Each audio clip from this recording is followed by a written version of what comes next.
takav je dan bio. Dobro, a po čemu se oni razlikuju od vaše generacije? To hoću da te pitam generalno.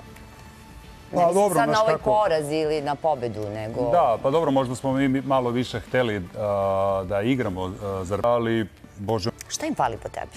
Dobro. Čuli smo šta misliš, a da se vratimo malo sada na tebe i na tvoj početak. Više puta... Ostalo je istorija. Dobro, jesi se tukao kad si bio mali? Je li zbog devojaka ili... Ne, ovako. Ko je Milan Malatras? Malatras, kako se kaže, ti znaš grčki bolje nego je. Da. Je slagao. Ko ti je bio cimer? Pa sa svima sam. Da si bio cimer sa Markom Jarićem. Dobro, ali ti si više puta i pričao da ste se i svađali. Su bili treninzi posle provoda ili kako je to išlo? Treninzi su bili posle provoda, da, i morali smo jednostavno da ustajemo. Ješao tako? Ne. Dobro.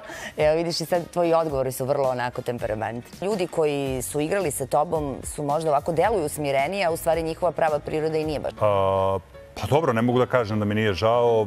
Ja zbog povrede leđa nisam otišao 2002. Sticajem okolnosti, tako se desilo. Na te neke stvari ne možeš da utičeš, što je jače od nas sviju.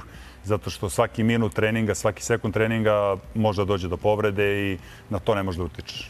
Dobro, ti si više puta isticao da bi igrao za reprezentaciju i sa jednom nogom. Da vaši ugovori nisu bili toliko jaki. Jesu bili, ali ovo je sad stvarno neverovatno. Imamo jedna pitanja za tebe, da vidimo kako ćeš se snaći u odgovorima. Ćemo da pogledamo. Ovih pitanja, ali nema veze.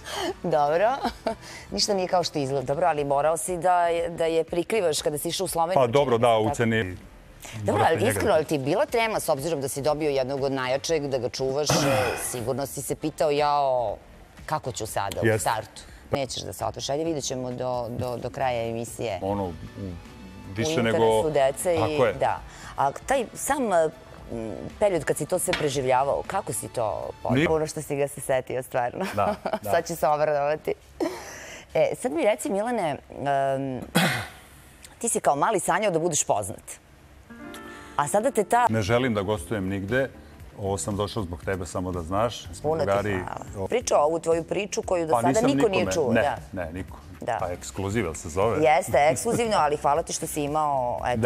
Pa ja kupujem, da, mleko, hleb, mislim, koji... Ja mislim da Bog nekako ispoji dve različite energije upravo zbog tog balansa. Pa jeste. Znaš, ne može oba... Da, ne može, mislim da ne ide. Ne ide, ne može. Pa što kažeš ovako, on je dao 4 trojke, ti 2, boga mi. Pa dobro, eto iz gluposti, da. I onda su počeli da se...